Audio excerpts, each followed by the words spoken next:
Yeah, Sunday, yeah. Hey, I'm back in my bag, I know they missing me. Ay, you know I go hard until they finish me. Ay, I wake up and grind, they try to limit me. Highway to heaven, you know we by high intensity. That's right. I'm back in my bag, I know they missing me. Ay, you know I go hard until they finish me. Ay, I wake up and grind, they tryna limit me. Highway to heaven, you know we by high intensity. Sundays with Justin, Mondays we hustling, Tuesdays still training, by Wednesday it's draining, shot wet like it's raining. It's not though, try to knock me off my pivot, I'm straight to the block though. I can't do no pump fake, still watch out for the block though. I'm not your average player, I'm all-star status. Give all y'all answers, not no ball hog, bastard jump shot, look synthetic, but it's all natural. Body full of ice like I got back from What's up, y'all? It's Coach Justin. We're here again at the Sit Down Podcast. We have a very, very, very special guest. We're at a very special location. Coach Ant, how's it going? I was doing great, man. Good to see you again. You too, it's man. Been a while, I know, dude. right? Yeah. First of all, I want to say thanks for doing this with me. Obviously, something we've been talking about for a little while now. So let's go back, and then back to you growing up, where you were born and raised and stuff like that. All right. I grew up in Oakland, lived down in the bottoms. Actually lived in the project, so I'm a former project kid. Okay. I forgot the little park in Oakland where it used to be projects, but I grew up down in the bottoms, around by Mac. My family all went to Mac. Okay. Dad played basketball at Mac. People wow. don't know that. My uncle ran track at Mac, so Mac runs in my blood. Did you go to Mac? I didn't go to Mac. Okay. I went to Fremont High. Oh, wow. But I wanted to go to Mac, but Okay. we had lived in West Oakland, then we moved out to East Oakland, so I went to Fremont. Okay. That makes sense. So what middle school did you go to? I went to a Horseman Middle School. Oh, wow. Went to school with Hammer and his brother and all of them. Yeah, Okay. Horseman. Oh, wow. Hammer actually paid for these sweats right here. Yeah, that's family, man. Yeah. So obviously going to Fremont, did you play sports and stuff? I went out for the team, but I was into the street stuff, so I got cut by Alamano. I was doing a lot of different things. Okay. He told me, you stop all this, you probably make the team. But at that time, the streets had more of an influence over me. Like Honestly, most people, I think. yeah. Like most It was people. kind of in my neighborhood, basketball or other things, and I kind of got into other things for a while. That makes sense. So where in East Oakland did you move to? We lived off of Fairfax in East Oakland. Okay, off High Fairfax Street? near Bancroft. Okay. Yeah. My mom's hair shop is over there. Okay, so Yeah. I know that neighborhood well. Same Old here. hoods, yeah. Were you good you said you were obviously in the streets a little bit, but were you good I still was taking care of pretty good school? in sports, yeah. I did all right in school. And when I was a little kid, I did really well. My mom was a teacher. Oh, wow. So she really enforced education. Okay. But then my mom died when I was 13. That's when I kind of got into other things. Got you. Trying to find myself, trying to deal with that psychologically. So I started doing a lot of different things, experimenting and all that stuff. So mom's passes at 13. So are you with Pops now? Do you go with grandmother? My pops has died recently, but after my Oh, wow. mom died, I kind of raised myself for a while, man. So I Really? kind of grew up in the streets till I started living with my father. So who were you said until you started living with your father? But So who were you before living that, I with? was living, my sister and I living together, my 15-year-old sister living in the house, raising ourselves. Really? Yeah. How were y'all getting money and stuff? Well, my dad would bring stuff by, but I just hustled, man. That's how I had to do it to live. So is there a reason why you didn't live with Pops immediately? I don't think Pops was ready for a family type thing at the time, really, but we grew closer later. That's dope. Yeah. That's dope. That's really all that matters. I mean, I tell people all the time, you have to remember when it comes to our parents, especially like with my siblings, my sisters, when it comes to our mom, it's like sometimes we hold our parents to this high regard, like they're not a human being also. Yeah. You know what I mean? Yeah. Like everybody's living and learning as we go I through had life. to realize he had us young, so I don't know if he was ready to be a father, really a father figure until later. That's dope. You could forgive him for that though. Yeah, I had to, Right. We actually became really good friends. How was it like, fending for yourself with you and your sister? It was really tough. I went through days with no food, no lights on, no water, but I always had hope, man, and knew I was going to get out of that situation. Was it more of a hope as far as like better days are coming, or did you kind of know what you wanted to do?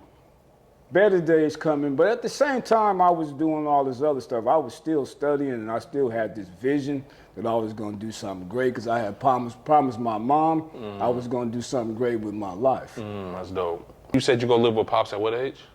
Probably about 16 or something like 16. that. So for about 3 years, we basically was by ourselves. Is this because your sister she's 2 years older than you, right? My sister's 2 years old. So she's 18 now. Does she kind of go off on her own, or does she live with Pops with you? We all live together.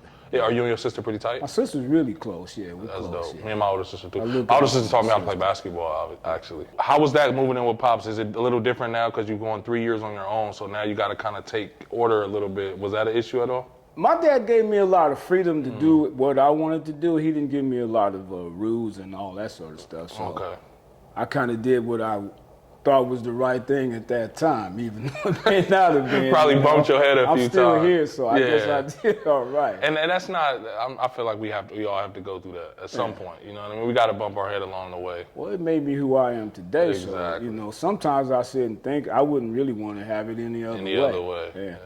I tell people that all the time. Somebody asked me a question like, do you ever sit back and wish you would have made it into the NBA? And it's like, of course, everybody would. But then it's like, I don't think I was ready for that lifestyle when it was, you know, when it would have been presented to me, because I would have probably messed it off somehow. You know, who knows? You know, I could have been good, but you never know. Right, you never know. Me in my mental space now, I feel like I'm more grounded and settled. So I think, you know, it takes time to find yourself, you know, where you should be. That makes sense.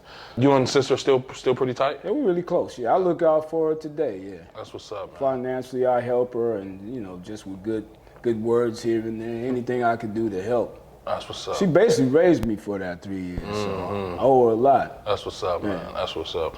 Did you play like AAU ball? Were you just AAU, see, when I was playing, I played ONBL, played at the Y, played in the neighborhood with a whole lot of the top kids. So I could actually play, but I just was doing other things, so I never really worked out all that much.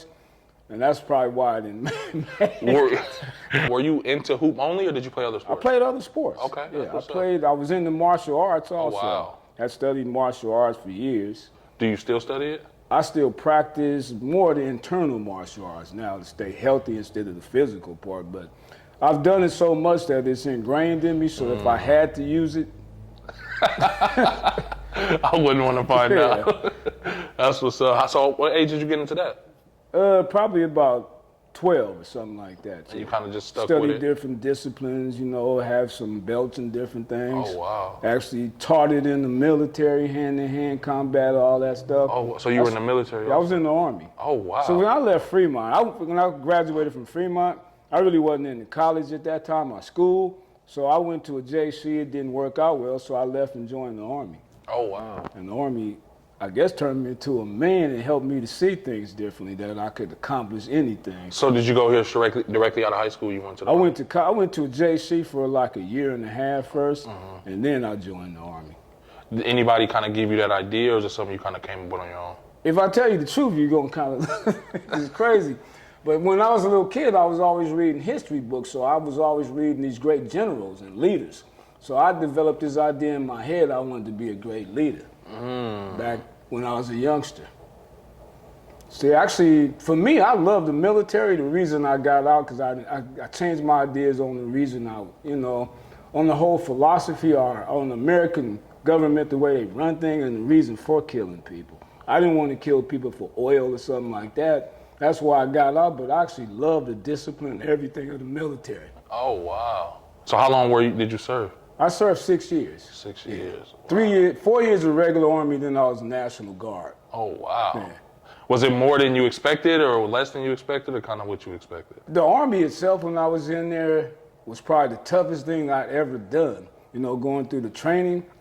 But I knew I wasn't coming back here because I didn't have much to come back to. So I told these guys, really, whatever you do to me, it don't matter. I'm not coming back. I'm graduating. Oh, wow. So you can do whatever you want to me. And you're telling this to the sergeants, in the training and sergeants, stuff? the trainers, all that stuff. Wow, really? This guy must be crazy. But I had nothing to come back to.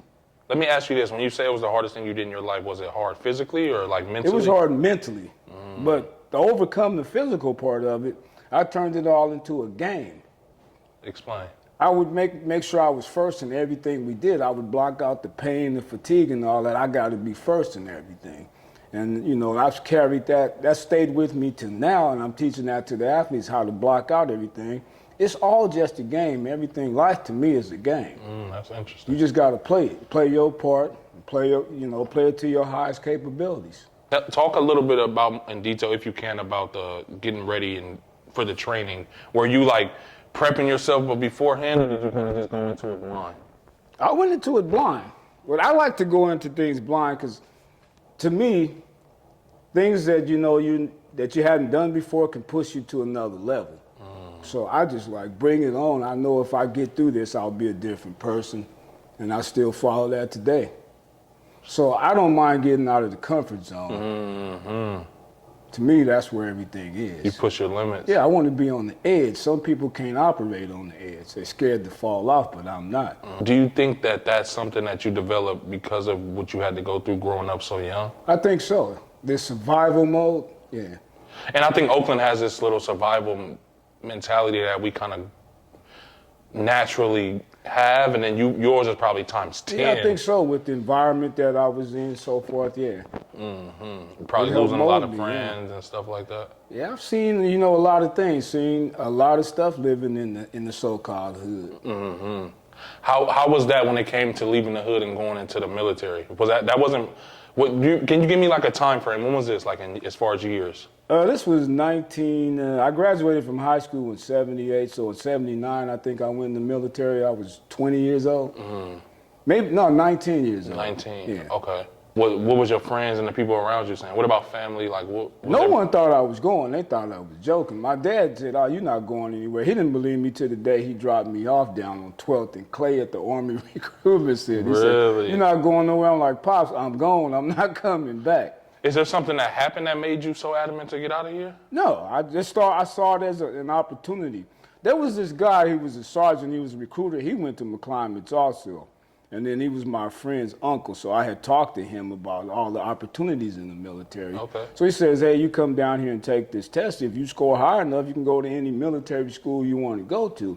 So I scored the highest that I probably could, so I could go to any school, and I chose communications. So I was a communication specialist. So what does that consist of? My job was basically to go behind enemy lines, parachute down, blow up the enemy stuff, and set up our communications and keep it up. You just say that like that's just so normal. That's what we had to do. And I worked with encrypted equipment and all this stuff. So I had a high level security clearance. Yeah. Oh, wow. Damn, that's like stuff I watch on TV. Yeah, I actually lived all this stuff. That's crazy. Man. People don't know that. But that's what helped make me who I am now in this mindset that I can give to the kids. So were you super in shape back then? Yeah, I had stopped drinking, stopped doing all the other stuff, and really got into understanding my own body. They help you teach you that in the military. Understanding your own body. Your own body, how your mind works. To see any limitations is false, all this sort of stuff, yeah. Do you think that's relative to the person? Like when you say know your own body, like is it different for me to learn my own body than it is for you to learn your body? I think so, yeah. Everyone's different to an bit, yeah. How do you dictate and kind of coach people in the way of finding themselves? Is there a specific way, or is it just... Well, it starts when you walk in here with the colors of the gym. Like the colors of the business is blue and orange. Blue helps you to... slow down everything, and orange helps you to concentrate. So the first thing is the environment in here. And then the other thing is when you come in, I start teaching these breathing exercises to slow down the brain so that you can retain all the movements in here. Okay, you about to have me asking you a million questions. That's all right. So wait, how did you get into the color thing? Doing a lot of research. I've been studying esoteric science. I have like a doctorate in this stuff. Really? Yeah. I graduated from this program in 1990. That's the esoteric sciences, the sacred sciences. What gets you into this stuff though? Like, is there somebody in your life that says, look, you have to, were you figuring out your body before you got into the military or no? No. No. So that kind of molded you into that? Yeah, I had been studying yoga and things like that. And I was into things, the spiritual side of the body, not the physical part of the body and the mental. Okay. But after I got in the military, then I began to look more into the physical part of the body and how to control that.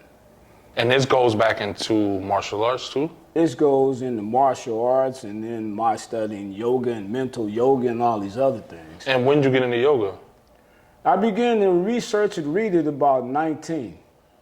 So the first book I read was The Tao of Physics by Fritjof Capra, and it talked about quantum physics. And when I saw this, it kind of blew me away. I had never heard of these concepts, so I began to study this stuff.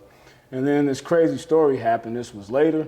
I was living in Louisiana, going to Louisiana Tech, and my roommates were some African guys, and one was an African prince.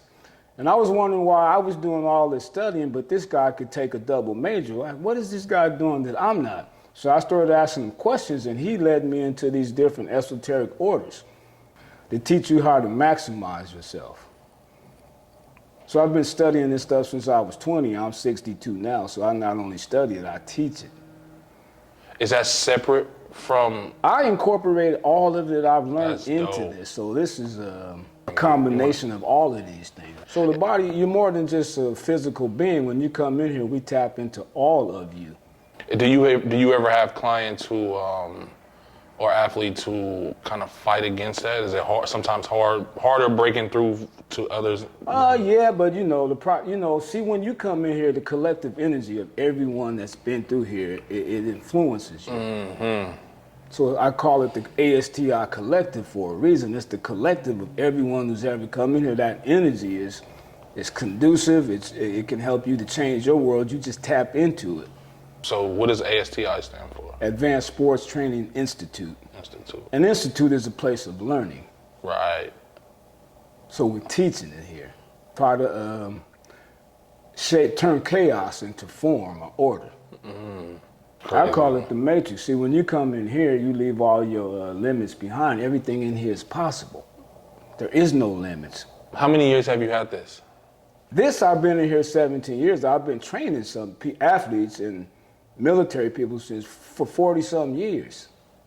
So I've been developing the system. I call it evolutionary training. It's constantly growing. So you're learning as I'm constantly studying myself and applying new concepts and ideas. Everything around us is changing, so to not change is not a good thing to me. That's a constant is change. There's a law of the universe. You're either changing or dying. Entropy. And that also keeps it fresh for your clients. So it's like I'm not coming in doing the same thing for 5 years if I've been coming here. So yeah, well, everything's different. In the whole system, there's hundreds of exercises. There's progressions for each exercise. Oh, wow. So what I used to do, I was a physical therapist. So at night, I used to hook myself up to electrodes and do all kind of things and then save all this data. I was an engineer before also. So I would analyze all the data and I statistically analyze everything. So I started throwing out things that didn't stay in the curves that I was looking for. Really? Yeah. They don't know that. See, when I got out of the military, I worked in Silicon Valley as a quality engineer. I started out as an inspector, then I was moved up to supervisor, then I became manager of a building, and then I became quality manager over about 3 divisions. I did that for 6 years, and I got tired of working with processes, so I went back to school. I left that. And how old are you at this point? 20, I was like 23. So by the time you're 23? Yeah, I was in charge of 3 buildings. By the time I was 25, I had 3,000 people working under me. Sheesh. Not only that, I mean, you done already raised yourself pretty much for 3 years. You go into the military for about 6 years. Yeah, I stayed gone for a while, but then some of it was National Guard duty, so I was back here. So I got a job in Silicon Valley starting at the bottom. Wow. And worked myself up to quality manager, division manager. I think I left there at 26. So it took you what? About 3 or 4 years to climb the ladder. I was the only black manager in the corporation. I used to travel and do all kind of things, but I got tired of doing it. This is before Silicon Valley is before it's Silicon Valley. This is when it just took off. Right. I was working out there in that. Wow. I knew Steve Jobs. I hung out with people like that. Really? Yeah. What made you kind of go into that lane? Well, it was based on what I did in the military, so I knew electronics and all this sort of stuff. So, I forgot one thing. When I got out of the military, I went to electronics school for a while to get a certificate, and that helped me get that job as electronic tech. You leave the military, and at this point, let me take these skills that I mastered here. Which the military paid for. Oh, wow. So I took these courses, and I got a degree like an AA in electronic technology. Okay. So I used to be able to design PC boards and all this kind of stuff. Really? These circuits and create circuits. And at this point, are you training other people at all? At that time, yeah, I was doing training. I was training bodybuilders and training myself. That's when I started training, on the side. For extra. extra money and just loved being around physical culture, I guess. But what happened, you know, after I left electronics, I went back to school to study physical therapy. So I was working at clinics and I started rehabbing athletes and the performance went up. So I started really looking at that, like what's going on. So I started buying all these books on training from Russian coaches and stuff like that. Then I met this Russian coach, Remy Kortemny, who's the father of speed in the Soviet Union, and he took me on as an intern.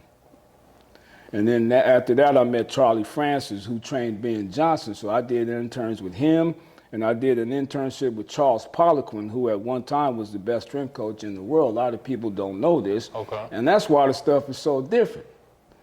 I was heavily grounded in the Eastern European system of training, of developing athletes from 10 years old all the way up to pro level. How did you get introduced to this guy?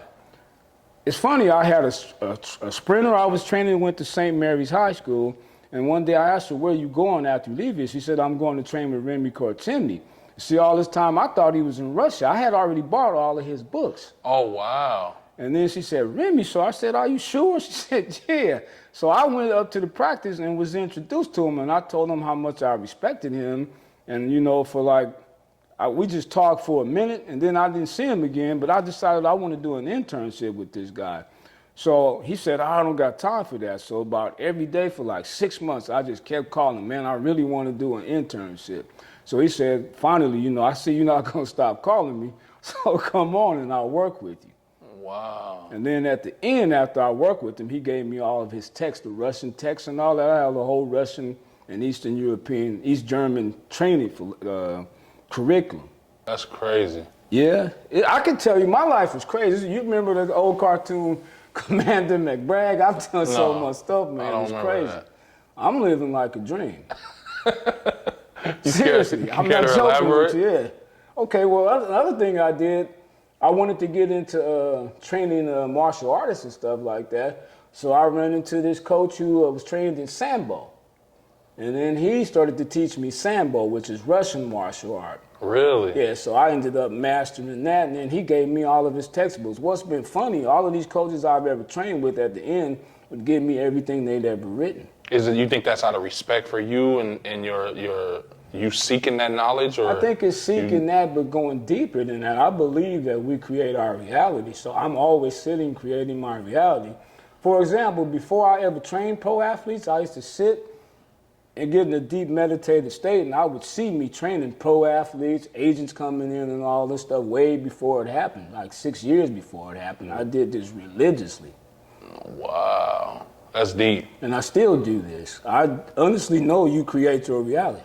I agree with that 110%, man. When you meet these people, again, this is kind of, are you ever nervous about approaching people and kind of asking for that help, if you will? In the beginning I was, but then I have this thing, I have to do it, you know. To me, I turn it into like a matter of life and death. I have to do it. And this is kind of funny, but you know, I used to chase women and all that. And I never worried about them telling me no. I'd move on to the next one, so I just kind of kept that for real. That's a great mindset to have. Hey, it's more of a mindset. Yeah, that's real though, yeah, because when you think about it. Stop me. And to be honest, and you kind of said this earlier, and you know Jamil Brown, obviously. Yeah. When I had him on the show, when I kind of first started, and I was asking him, you know, because it was literally, I was with him for one, like, we spent a lot of time together. He's like a younger brother to me. Yeah. Then next thing you know, he's like, oh, I'm about to start DJing. And then next thing you know, he's like one of the biggest DJs in the Bay Area. So I was asking him, I was like, you know, for watching somebody like you who's real reserved and shy, kind of quiet, and seeing you on stage on tour, dancing and interacting with the crowd, he said exactly what you said. He was like, you know, if you put limitations on yourself, you kind of never know where you can go. You know what I mean? And that kind of goes, you have to get out your own comfort zone. And I even have to do it with this show because I don't really approach people or ask people. And now I'm DMing people like, man, can you come on my show? Sometimes they don't respond. Right. I might have to hit them again, but that's getting out of my own comfort zone. And because like you say, when you see those visions that you have, I have them too. Yeah. So it's like, in order to get there, like you say, it's pretty much life. It's not literally life or death, but if you treat it like that, then who knows where you can go. So that's dope. Yeah. So Let's talk about a little bit about these this information that these coaches are like turning over to you. Are you just finding like amazing stuff in those things? I stayed up night and day studying this stuff, man. I wanted to know it so much that I began to study the brain and how you can retain information. So I got into these frequencies of sounds to listen to. I began to study this system called Suggestopedia from Bulgaria. Well, it's all about listening to certain frequencies of music. So I started listening to Mozart, Vivaldi. It's the frequencies that'll line up the left and right brain hemisphere and fire up your corpus callosum. So I started listening to that while I read. I'd also have a candle burning to kind of set the right mood and the energy. Really? And then I'd read for 30-minute cycles and then started doing some breathing exercises to rejuvenate the brain cells. So then I developed this whole system called the ASTI Advanced Learning System. Okay. Which I give to the kids, and the kids are out there, at Ivy League schools, going academic All-American using these systems I developed. Wow. People don't know about that also, but I've done a crazy. lot of research on the brain mind, still am. Like you say, every day, like you're probably learning new stuff, huh? I got this idea that if I'm not better next week, I've wasted a whole week. I must get better. So like recently I took a vacation. I went and bought these 4 books and I said when I come back, I got to be different. I wanted to open up my mind to a whole different way of perceiving things, man. And then apply this to me, learn how I could break this stuff down and simplify it for the kids. So one of my things is probably putting systems together. The other thing is being able to break this stuff down. And then I started thinking about something I read called fuzzy logic. So my logic is fuzzy. It has no limits. Can you care to explain a little? It's basically, to me, fuzzy logic is seeing no limitations, just being open to everything so I don't miss anything. I want to ask you a question, and I'll kind of preface it with something. So I was thinking the other day, I wake up like 4 in the morning every day. I kind of have my alone time where because I'm so interested in what you're saying because I feel like a lot of the stuff you're saying could help me. You know what I mean? Because my mind, it literally gets to the point to where I can't stop it. You know what I mean? But, and I was sitting in my car the other morning, just like 2 days ago, and I was just thinking, it was just like, I forgot what exactly I was thinking about, but I was just thinking about contradictions, right? And when it comes to contradicting yourself. And I remember I used to always spend a lot of my life like not trying to contradict myself. Until I realized like that's kind of a part of growing. You know what I mean? And it's like you can't be scared to contradict yourself from yesterday because you have to be open to learning. Now if I come into today with the exact same mindset and nobody can change that mindset that I had yesterday, how can I grow and learn? Right. Does that kind of make sense to you? Yeah. And that kind of, so it's not really a question, it was more of a statement, but that kind of goes into what you're saying. It's like, there is no matter how I think now, like I could probably think completely different in 10 minutes. You can. Everything is based on thought, with thought is energy, and we live in this field of energy. In fact, when you start tapping into this field, you get out of thought in this brain, which is limited, and go to the mind, to non-local.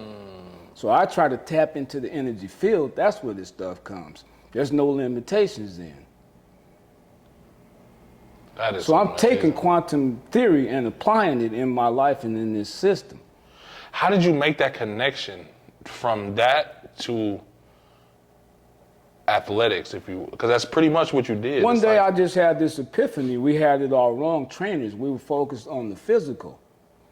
So we had to put the mind first. It's mind first, then physical. So I needed to understand the mind, the neurotransmitters, which part of the brain is firing, all of this sort of stuff. So I went to really study the brain mind.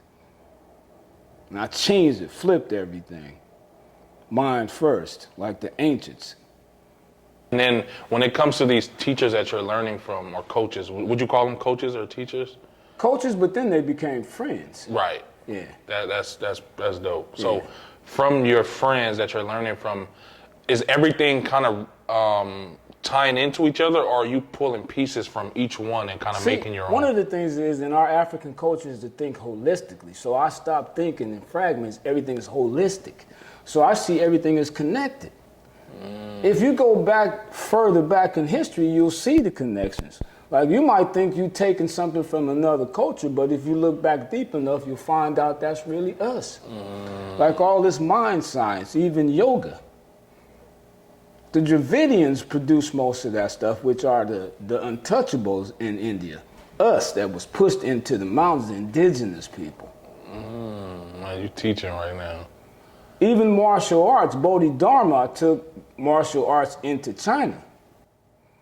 Yeah, so I went and studied all this stuff. Initially, I thought I was taken from somewhere else, but honestly, it was our stuff all the time. That just shows how much of an influence we have had on culture in the period. world. Period. Even way deeper than people know. Yeah, but you know, I got out of color. Our color don't really exist to me. We all just Right. Yeah. Right. I mean, there's good people and bad people in all shades. So I looked at every culture, the indigenous Native American cultures, everything, to see what they had to say about training, taking care of the body, the mind, the spirit, the soul. That's crazy, man. So when you come in here an athlete, but you leave much more than that. That's only a part of what you do. We kind of got like, the conversation became so interesting to me, we kind of sped it up. Let's go back a little bit. How did you, when was it the time when you say, I'm going to start getting into physical, mental training? Probably after I read some of Remy's books, and I was a therapist, so I'm kind of self-taught. I worked under a naturopath, and she taught me a lot of stuff from Germany. Then I worked under someone else, and I started reading all these books, and I wanted to be the best therapist that I could be. So I actually became pretty, I guess you could say, successful as a therapist, rehabbing lumbar injuries, all this stuff. Oh, wow. Being self-taught. So I worked in clinics for like 18 years. I was doing this at the same time. I would work at the clinic, then come home and train the neighborhood kids for free. Oh, wow. So did you not go to school to be a therapist? I did go to school, but I didn't really stay. I got offered a job before I finished, and I left. And then the rest of it was just me going to find this information, man, looking everywhere and working on myself and using actually my clients as the guinea pigs to try all this stuff. And that's dope, because if you think about it, who knows what type of trainer you would have turned out to be if you would have went just the traditional way. Yeah. You know what I mean? Yeah, I think there's limitations to that. Right. Do you feel like that is kind of a side note? Do you think that's an education period, or? That is an education. Learning is a constant, right? It's something you must do for a lifetime. Like, everything changes so fast. If you stop learning, it becomes obsolete after a while. In fact, when a book is written, after that book is written, that book is obsolete. Right.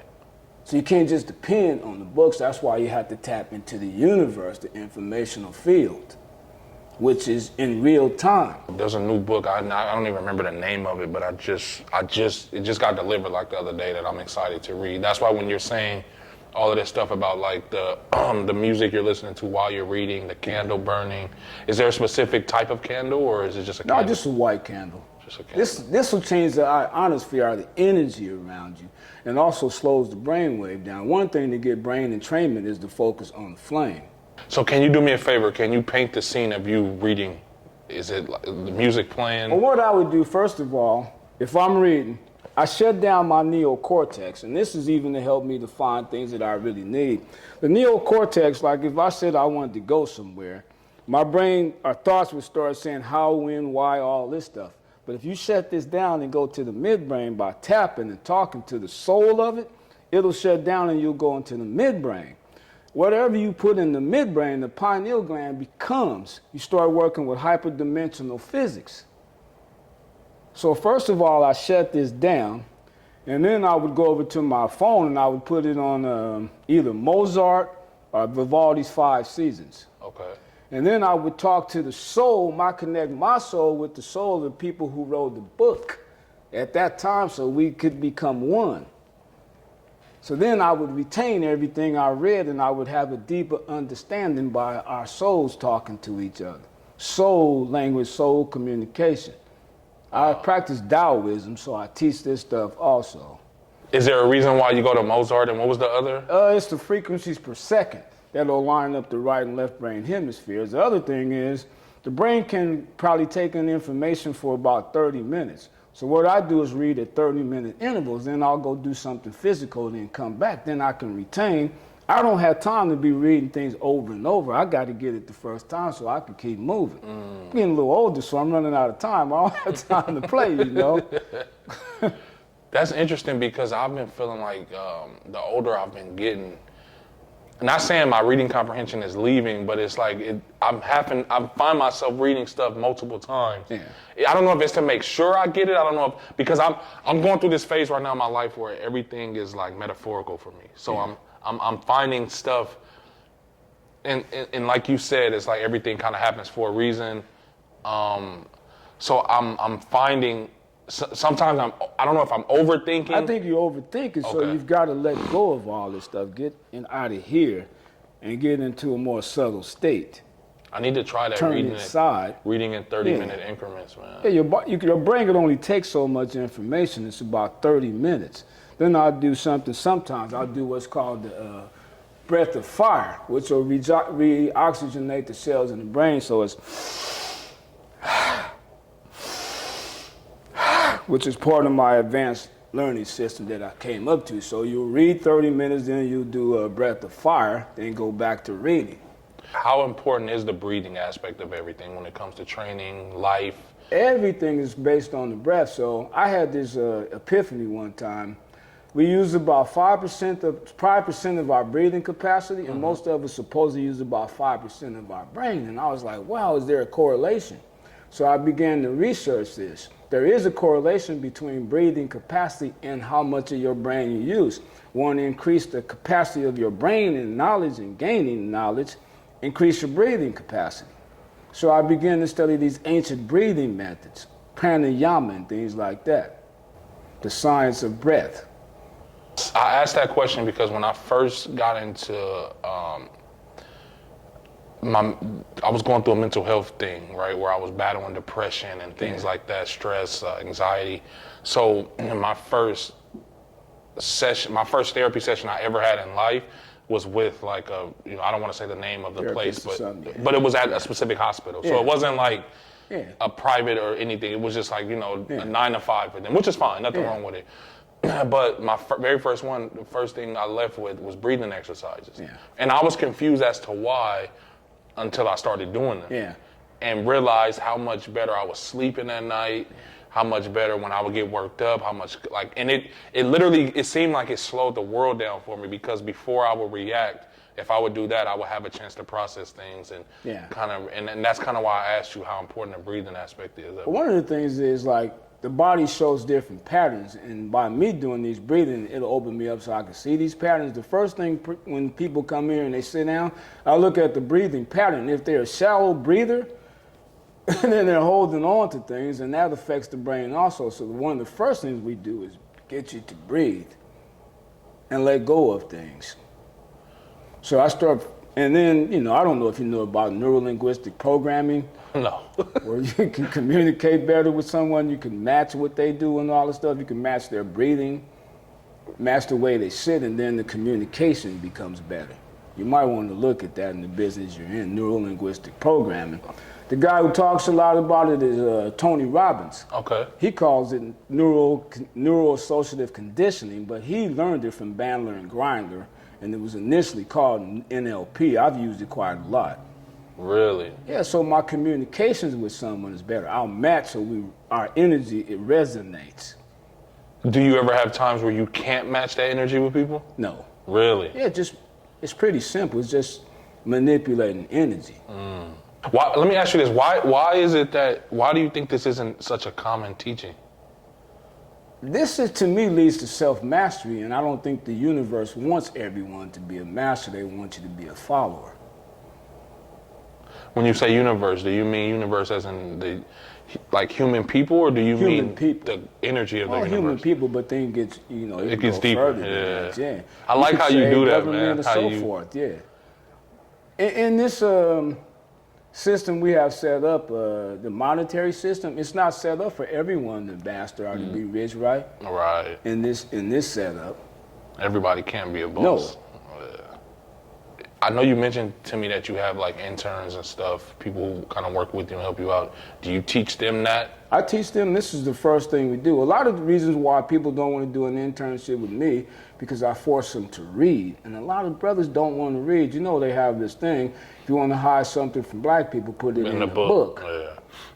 So I tell them to read books. They say, I don't want to read, but in order to get this, you're going to have to read and open up your mind. The good thing about it now, there's other ways to learn. There's YouTube, there's all kinds of different technology you could use. So there's no excuse not to learn, right? Right.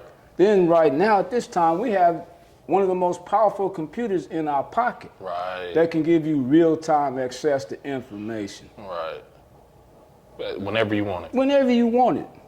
When I was coming up, we had to go to the library. You had to have a set of encyclopedias, and once it was written, it was basically obsolete. Now you get real-time information. And that's kind of why I brought up that book earlier. I'm gonna look at the name before we finish, but Yeah.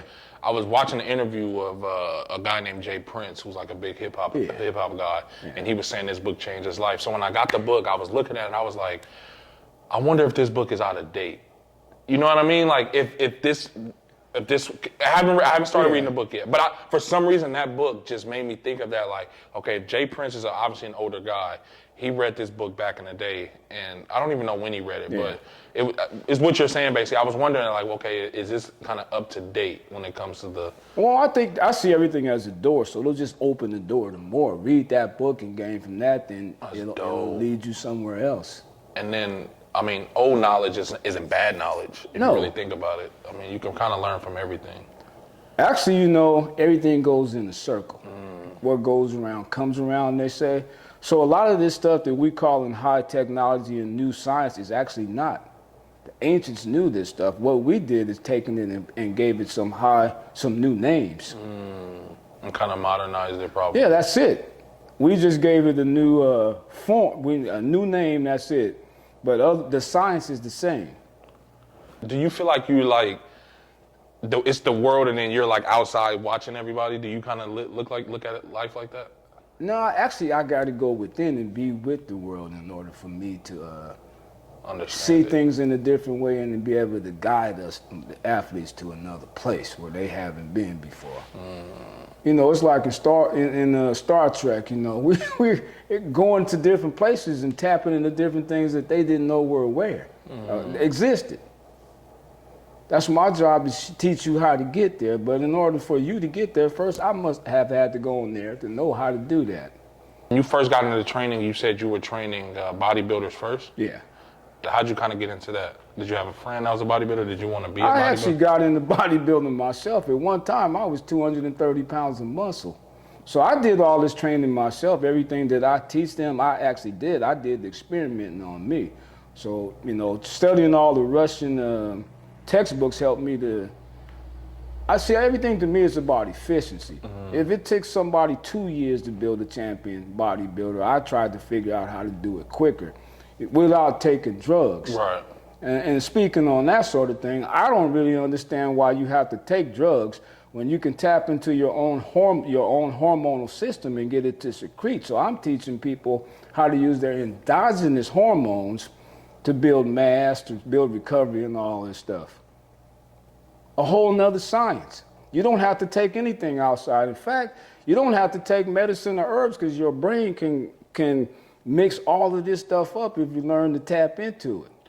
Does this kind of coincide or go into your health as far as? Health and increasing performance, increasing intelligence, all of these things. So this is overall improvement of your body, of literally. Your being, yeah. Wow. It's more than just physical again. When you meet let's say if you meet a new client, right? Let's say I'm your new client. Do you go this far in depth, or do you like explaining, or do you kind of just show? No, it's sort of like an onion. We start to peel away a little of the onion each time till you get to the core. And probably now, I mean, you're pretty solidified, so you probably don't even have to do much explaining now. No, I do. Really? Yeah. As much as I have to read the person, though. I have to become in tune with that person's energy, and then I tune into and I'm guided to what to say. So a lot of times if you ask me what I said, I won't know what I said. I'm just a vehicle. That's deep. I just have to get out of the way, get out of the neocortex and into the midbrain, into the infinite. When you use this terminology and like the verbiage that you're using, does your the athletes you work with, they're probably used to hearing all that? They're used to hearing this. See, one of the things is all we talk about success. That's all we talk about. You become what you talk about and think about all the time. There's no failure in here, nothing, just success, whatever that success means for you. But I teach them that you define your own success. It's relative, yep. Instead of someone else doing it, you define your success. Because with others doing it, you'll never reach it. Right. If you're waiting for someone else to tell you you're successful, you're giving your power to them. And I had a thought about that way time. Wait a minute, I'm waiting for these guys to tell me whether I'm successful or not. I'm giving my power away. I'm going to define my own level of success. Then I'm in control of my power, my world. I know I keep asking you this, but like, how do you get to this point? Like, how do you, being a young trainer, like, how do you, because this isn't normal. For you, it's normal because this is what you're probably going within a lot, just meditating, just shutting it down. Like, I do a lot of solitary thinking. Like, you know, you said you get up at 4 o'clock in the morning. You know why? Because the environment to learning and your subconscious and all this comes on about that time in the morning. They call that the yogic time from 4 o'clock to 6:30. Really? Yeah, so there's a reason, the yogic time, from like 3:30 to about 6. I get up at 6 and I do a lot of chanting of different sounds and rewire my brain at that time because the way things are lined up, the energy, the planets and all that, which have an effect on us. You know, you heard the law, as above, so below, so this is factual. People don't believe it, but I only sleep like 4 or 5 hours a day, maybe eat once a day because I'm tapping into this energy. You don't need all that. I didn't believe it at first, but see, I go through similar things. Obviously not for this. I'm not as in tune with you, but like, I think it's somewhat of a mindset that you can control. You know, this idea of hunger. Everything is perceived, even fatigue. That's why they call fatigue perceived exertion, and you can overcome that. And I teach them how to overcome the idea of fatigue. You can change it. Everything is changeable. See, I see the world as like plastic, a construct that we can mold to fit what we want. Now, how long would you say you've been living your life like that? I had a near-death experience. I was working so hard. I had like 3 programs. I had the job at the clinic. I was working like 17 hours a day. And I guess I affected my immune system, so I had pneumonia. And I didn't know I had pneumonia, so I actually got pretty bad and I passed out and all that. When I went to the doctor, they told me you came within an hour of you dying. Wow. But while I was in the hospital and had passed out, I began to see this tunnel that everyone talks about when you go over to the other side, this light. And the other thing happened while I was seeing this light, my whole life flashed, everything, all the good things I had done and all the bad, to let me see what kind of life I had lived. And from that, I did a lot of things when I was younger. All of this came in front of me. And then this voice, this really powerful voice said, I'm not taking you now, you going back. So it pushed me back to the other side of the light, back to being physical. And while it kind of told me, you know, I asked this question, why did I learn all of this stuff? And you know what it told me? So that you can understand this and give it to the kids. So then that became my mission. It became more than just about me being successful. It was about helping the kids in Oakland to be successful. How old were you when this happened? 35 or something like that. And that changed my whole, everything was about me being successful before.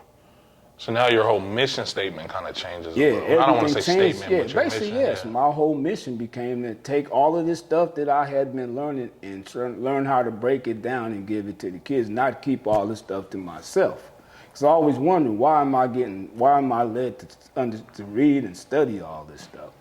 And I keep looking at you like that because for me, there's so many things that you're saying and explaining that I felt or feel on a regular basis. And it's kind of, you're putting it in perspective. Even earlier when you said something along the lines of everything is perceived, you know what I mean? Like I like to live by this, ever since my new way of living has been going on for, let's say, a little over a year now, right? Like just my new way of thinking and me being completely open and, you know, just living my truth, right? Yeah. And now I try to live by this thing that I tell people all the time. It's like intent matters none when everything is about perception. Yeah. You know what I mean? Like my intent could be, I can come in with great intentions, but if you perceive it as disrespect, then my intent doesn't really matter. You know what I mean? Does that kind of make sense to you? Yeah. And it's like that kind of goes back to what you're saying. Like we could read the same book and we could take it two different ways. Yeah, because our perceptions, which based on our experiences in life and all this stuff, so you could see it differently. Just like when we look out here and we look at the sky, I'm going to see something you don't see, and vice versa. Right. But we're still both right. Mm-hmm. And even that part of it is being open-minded enough to say that. Right, like, there is no wrong to me. It's just a different perspective on everything. So I don't have enemies. I don't even compete anymore. I quit competing. There's so much out here. What is the need to compete? If anything, I'm just trying to get better. But it's not a thing of competition. Like, you know, in this training business, everyone sees the kids as a commodity, maybe a limited commodity, but there's so many kids out here. And the other thing is, if I'm this coach I think I am, I don't need to have a star athlete come in there. My job is to help build them and develop them. So I don't need the star athletes. I'm gonna help you to get there. Right. So that opens it up to a whole lot of kids for me to be able to work with and not limit it. What's the youngest age that you start with, that you work with? 10 years old, 10 to 11. 10 or 11. Yeah. See, there's certain times in the growth process when you should learn certain things. So I've got to catch them early to give them these things, versus trying to do it later when you've built up these different limitations and habits. I want to create these good habits in the beginning, because habits are much harder to change later. So when you're working with these little kids, are they lifting weights or they're just doing more? They're using really light weights, learning how to use their body more than anything, but nothing heavy. See, to get stronger, everyone thinks you have to use a heavy weight, but you don't have to necessarily. You can use a weight that's 60% and do it repetitively and change your nervous system.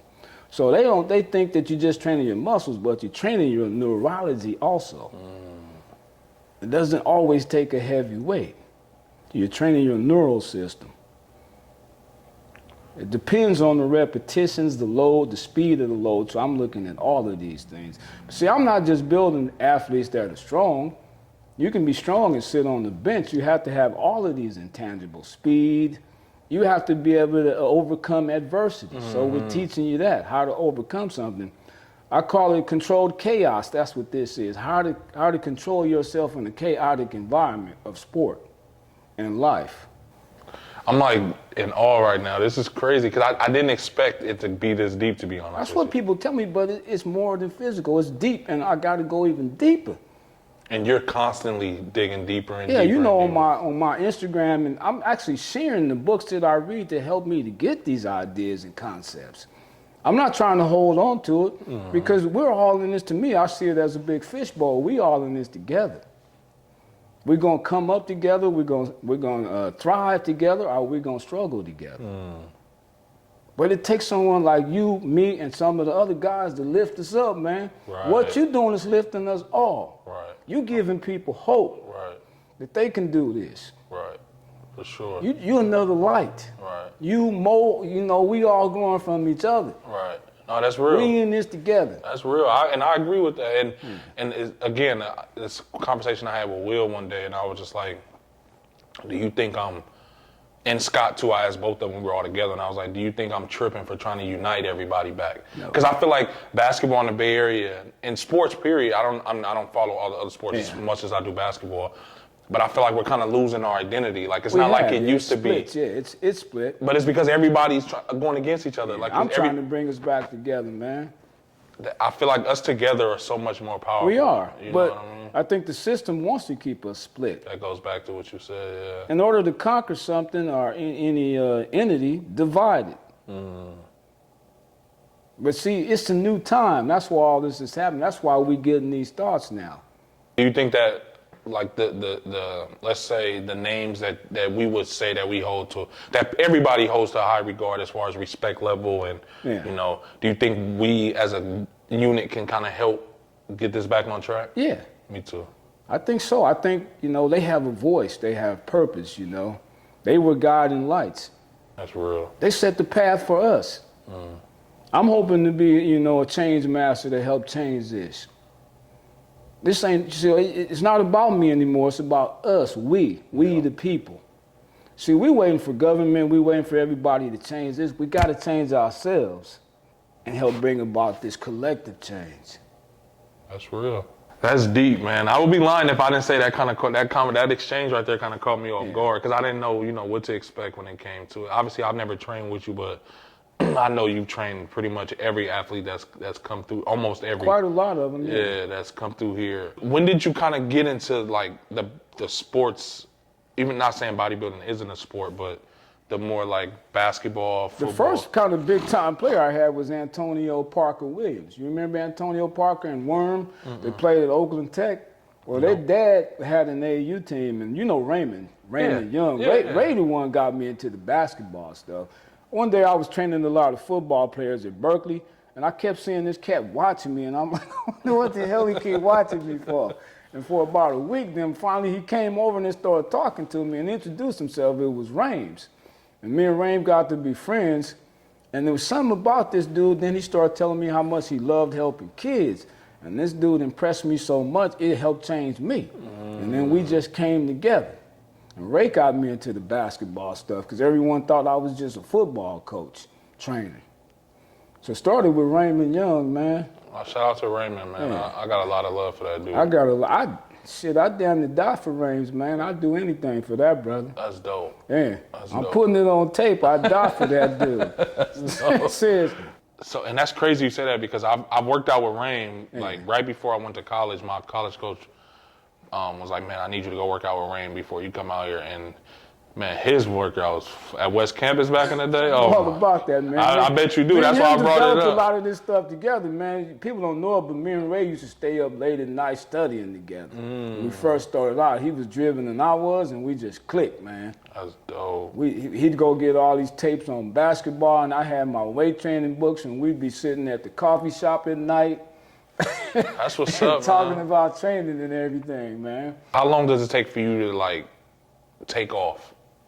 As far as like clientele, like if a person came in here, they began to change their mindset immediately. You have to, or you can get the hell out. They're probably not even aware of it yet, huh? Or you think they are? I tell them that when you come in here. I tell them, if you don't want to change and get outside of your comfort zone, because that's where everything is, you got to get out the comfort zone. If you want to stay in your comfort zone, you don't fucking need me. You can go train anywhere. By yourself. And if you want. The goal here is to build champions. If you're not after that, this is the wrong place for you. You won't fit in. And I don't want that energy in here. So I don't train everyone, first of all. We got to click. So that might eliminate some of the kids I train, but that's all right. I never started this to train the masses. This was for people who wanted to excel, who wanted to go to the highest levels. Because anything else, I would get bored. I got a type A personality. I get bored easy. I'd probably be sitting here looking out the window like, damn, I'll be glad when this shit's over with. But these guys keep me engaged, the ones that's trying to become a champion. They energize me. So, you know, it's a symbiotic relationship, man. At what point, obviously you just said that you start getting into basketball with Rain. At what point does the caliber of your athletes change as far as like pros and stuff like that? It took me a long time before anyone thought I could train pros. You know, it's a funny story, but a lot of these so-called geniuses in basketball around here, they came and saw what I did, and they said, this shit won't never work. He crazy, because it was so different. Some of the so-called top guys, I tried to get jobs at schools. That shit crazy. It'll never work, because they had never seen this. This was from the Soviet Union and other things from outside of Oakland, outside of this whole world, you know, that they were used to. So I got a whole lot of flack that I was crazy, didn't know what I was doing. People don't know all of this, But me being relentless, I'm like, out of hell with them. So what I decided, since they won't give me athletes that can play already, I'm just going to build champions. So that's what I started doing. I didn't care whether if you want to be a champion, come on, I'm going to show you how. And I've kind of stuck with that. That's dope. So they wouldn't send me pro athletes. They wouldn't send me to college guys. So I turned the kids I trained into all of these colleges. I helped them to become that. That's so dope, man. Like seeing me knowing the caliber of people that have walked through these doors and hearing where you started from. That's amazing. I couldn't even hardly get a school job at first until I went to Salesians and we started winning. And people, they wouldn't even, I went to some of these schools and asked for a job. They told me no. Really? So I was like, wow, these dudes won't even give me a shot. Then they said, is this dude from Oakland? I'm like, these niggas don't know. I'm from West Oakland. And they telling me I'm from somewhere else. I'm part of the family, y'all. Right. I wasn't always like this. I didn't talk with proper English and all that starting out. I had to learn in order to fit in the world that I was in. Right. I had to change. But I'm just a brother from down there, man. Trying to give back as well. Yeah. Sometimes it's like we getting our own way. You know what I mean? Yeah. I don't think they see the beauty because they won't come in here. They see the athletes jumping and all that, but they don't really look deep enough to see how we could get them to jump. Like, there's a couple of athletes who really embraced this stuff and took it to the highest level, and you want to know what one of them is? Damian Lillard. Mm-hmm. Dame took this stuff and ran with it and embraced it. And Will, yeah. Will's one of these special cats, man. He's a machine. Yeah. How old was Dame when you first started training him? Do you remember? I started training Dame at 12, and then I probably trained him to high school. Then he started training, with his coach at Oakland High. I forgot his name. And then I didn't train Dame again until we got ready for the NBA draft. So Dame called me and Rames, and I was working with AG at the time, Okay, So it just all came together. So me and Chris Farr started training him. I remember that. Yeah, I remember. That's when he was doing the video stuff and all of that. Yeah. When he was working out up at Merritt. Yeah. So it all started there with Dame. Probably the first NBA player I had, though, was Patty Mills. AG had him, and he came back from China. He was injured, so I rehabbed him and got him back playing. And then actually, I could think back, who Phil Handy is. Yeah. So Phil and I used to work together. So I actually used to do a lot of the work with Phil's pros. A lot of people didn't know that at the time. When you say the work, is it more rehab work or strength and conditioning? I was doing the conditioning. Phil would do all the skills work, and he just left the conditioning to me. But the thing is, because I was a therapist, most of my athletes don't get hurt because we work on balance and harmony. And then I make sure I don't overtrain them. I follow this thing called Hans-Selye adaptation to stress. The body can take 3 weeks of stress and then it becomes detrimental. So I push people for 3 weeks, then we back off, let the body recover, and then push again.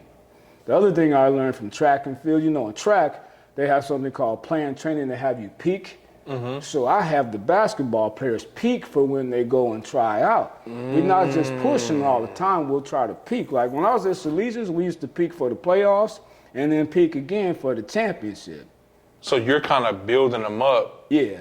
At certain gradually. times, we do certain things. That's dope. Without overtraining, overtaxing the system, so that they don't break down and they could play, the performance could be at a high level because they haven't had, long-term effects of fatigue. So you got to look at everything, the long-term effects of it also. Right, Most people don't. I never knew that 3-week thing, and that kind of makes sense to something I went through recently. Yeah. It's called Hans-Selye adaptation to stress syndrome. Okay. So I read that, and that made me start to think a little differently about how much stress to apply without it being detrimental. Training is nothing but controlled stress, right? Right. Yeah. Right, that makes sense. Do you have anybody who kind of came through your program that's a trainer now? Yeah. I have a few guys in college, some high school coaches, yeah. And then, I have one, I trained him, but not as a trainer, but Johnny Bryan, who's the coach of the New York Knicks now. I used to train Johnny. Really? Yeah, Johnny's on this wall behind you also. So there's a few of them that are trainers now that I've helped. NFL, soccer, weightlifting, all this stuff. Yeah, man, this I've trained just about every type of athlete, all the way up to Olympic level athletes. That's crazy. Cool, man. How many do you now? Is it the sport doesn't matter obviously now for you? I never did it from the start because my understanding of the body and what's called the needs of the sport. I can build a program for any athlete.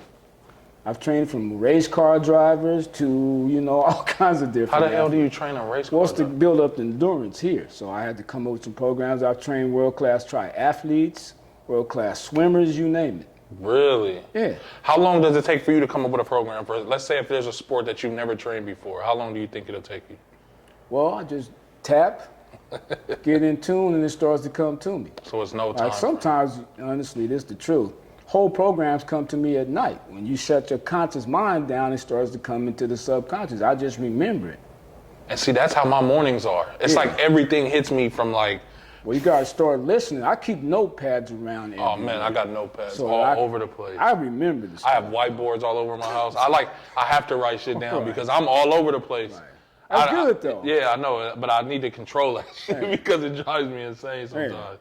Well, I get that sometimes to tell it to shut off. Yeah. I don't need any more information. No, let me alone. Like, how do you stay motivated to keep getting this knowledge and stuff? Is it your? I think I've programmed myself because I do this stuff. I have certain systems that I do daily. So I just have rewired my brain, neuroplasticity. So that's who I am now. It's just second nature now. Yeah. Success, you know, has steps, methods. You follow them and you increase your chances of being successful, right? Yeah, it makes sense. Laws of probability to me. How do you deal with somebody who's not like opening up their mind to being receptive? Do you just not deal with them? See, or? everything, this is my world, so that shit don't exist in my world. You said that So earlier. I never have it. It don't exist in my world. That's dope, man. That's dope. People ask me, I'm telling you, it don't exist in my world. I never see that. I never perceive it as, so it don't happen. That's real. I know from obviously knowing Will, you guys go to the beach often, huh? Yeah. How was that? How'd you kind of incorporate that into it? Well, first of all, the reason I use the beach because I was looking for some training environment that wouldn't overtax your feet. You know, basketball players spend a lot of time on their feet and legs. So I started thinking this is a soft environment so it wouldn't tear you up. So I could take these same basketball drills and have you do them on the beach and it wouldn't overtax you. The other thing was because you're in the sand, you have to produce more force. So you would learn how to apply more force. If we did this repeatedly, you wire that in your system. Then when you went back to the court, you wired to produce more force. So how many times a week would you say? If you train An somebody... advanced athlete like those guys, they do weight training 3 days a week, and then we either run the canyon or the beach, so I mixed it up. I want them to be able to handle chaos or change. So I might throw them completely off and have them something we never done before because I want them to come up to that. Don't be afraid to change, conquer that shit. There is no fucking limits in what we do because you said it. So quit that. I don't want to hear that. Even when they tell me they're tired, ask them what I'll say. I don't want to hear that shit. There is no tired. And the other thing is to keep everybody motivated. You know what we say over and over, and you could ask Will, let's get this money. That's why you see it on these jerseys. Every time they tell me they're tired and they're trying out for the NBA, I don't want to hear that shit. Let's get this money. And we're constantly programming the mind, which will control the body. How often, you mentioned a little bit earlier, how often do you have people look at you like, man, this shit isn't working? I don't have that. It don't exist. Nah. Because this is a science and an art. So I feel like I'm Picasso, you know, you just give me some paints and I put this shit together and build a champion. That's a different mindset, man. Clearly. I'm telling people, but this is what I'm passing on. This ain't no joke. It's real. I call it that's why I call this Jedi Night School and some of the stuff. We learning the stuff to use your mind to overcome mass. This is crazy. I keep saying that. I did not expect this to be this deep. Yeah. Do you think that this is like a common practice for most trainers? No. It's not, huh? I don't think so. I've only met a few. A few, like in... And they weren't around here. They're like considered some of the great coaches. That's probably why they're considered the greats. I don't see why everybody wouldn't be tapped. I hate mediocrity. I never got into this to be mediocre. It was to train champions and to turn myself into a champion, a trainer of champions. I'm relentless. They don't know that side of me. So this smile and face, everybody say, Ant, you know this nice guy. There's a warrior inside here, man. I had to learn to meditate in order to calm it all down. It sort of balanced it out. Everyone says that, but you know, that's the problem is we don't look deep enough. We only touch the surface. We got to go deeper. That's where the jewels are. How many people have you trained that you think you probably don't even keep track, but that touch the NBA? I don't know, maybe 6 or 7, and maybe about 20 NFL players. You know, and track and field athletes, and you know, swimmers played in the Olympics, All-American rugby players. I don't know. I quit counting. See, if you start to counting, that limits you. You just got to be free. You got to allow. Yeah. I just let it happen, even though I intended. But see, intention to me, you can increase the power of your intentions by where you put the intention. Right. Like in the midbrain. Keep talking about this midbrain. You got to look it up, the midbrain. Oh, I'm going to, trust me. It's really the third eye, the hippocampus and all this stuff. You got to understand the brain. That changed your world because the brain creates everything, man. Or the mind. You know, there's brain and mind. Brain is this thing that's in here. Mind is non-local. Have you ever thought about giving, like, offering classes to trainers or, like, literally molding? Already doing that, but I'm using the media to do it. The what? I'm sending them classes, I'm sending them videos and all that stuff. I have it in a class. That's why I call this Jedi Night School. I'm already doing that, but I'm using social media. So I send you what books to read, what YouTube videos to watch. I'm already doing all that, man. And I'm doing it for free because I want to change the world. Like I wrote something about that. I know I could monetize it, but it ain't always about that. I'm teaching them how to manifest, how to change, rewire your brain so that you don't chase money, you manifest money. See, I had this idea and everything is physics. So if you try to chase something, you create an opposing force, you actually push it away. You gotta quit chasing shit. It's real shit. And manifest by being in the right state of mind. So money, they call it currency for a reason because money gotta flow. So you gotta get in the flow of money in your brain, mind. I don't chase money. I get all the clients I want. I don't chase clients. I don't chase anything. I allow or manifest, or if I know it's energy, if I match that coherence, it just happens. I don't work hard anymore. I'm against that. Really? You don't got to work hard yeah. if you know how to manipulate energy. If everything is energy and you can manipulate it, you don't got to work hard no more. I quit that shit. That's stressful. Tell me about it. It is. I don't got to do that no more. That's because we was taught. We was taught, see, we think we live in a world that's just physical, so everything we do has to be physical. That's limited. Work with your mind power and energy, and it's much more powerful, and you can get more done without so much work. So quit trying to create on the physical plane all the time. By doing physical things to make it happen, get out of that. That's the last thing you do. That's the stuff I'm teaching. How big is yoga in your training? Is that pretty big? Yeah, but I've taken yoga, you know how most people are doing yoga and it's static. I've turned it into 3-dimensional, it's moving yoga. Athletes move, they don't do very much stationary or static stuff. Really? You care to elaborate? Well, there's different yoga poses, but by doing these different movements, you can accelerate energy or prana flowing through the body. But I've taken some of these yoga poses and turned them into something where you move, where it becomes 3-dimensional. I'm training athletes, so I teach you to move and how to use the body. You know, how to open up. To be like Bruce Lee, to be like water, be able to take on any form. Right.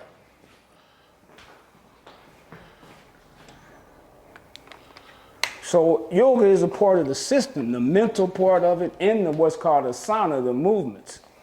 Two different things. Like, you know, the real yoga masters have a problem with what we call yoga in America. We've taken some things and tried to bastardize it. Really? Yeah. We've taken some movements only. It was more than just movements. It's a way of life.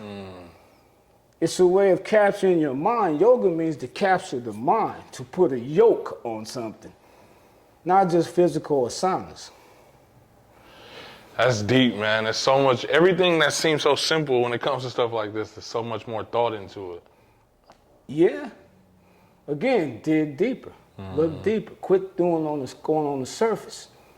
See, if you really want to operate at your highest, you got to go deep.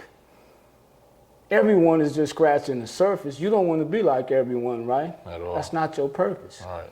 See, to me in America, mediocrity is accepted, man. Yeah. In the hood, too. It's too normal. We got to stop that shit, man. We got to expect greatness from the kids. When you come here, I expect greatness. Mediocrity ain't good enough. We're not settling for that. I don't even want to hear that. You want to get me pissed off?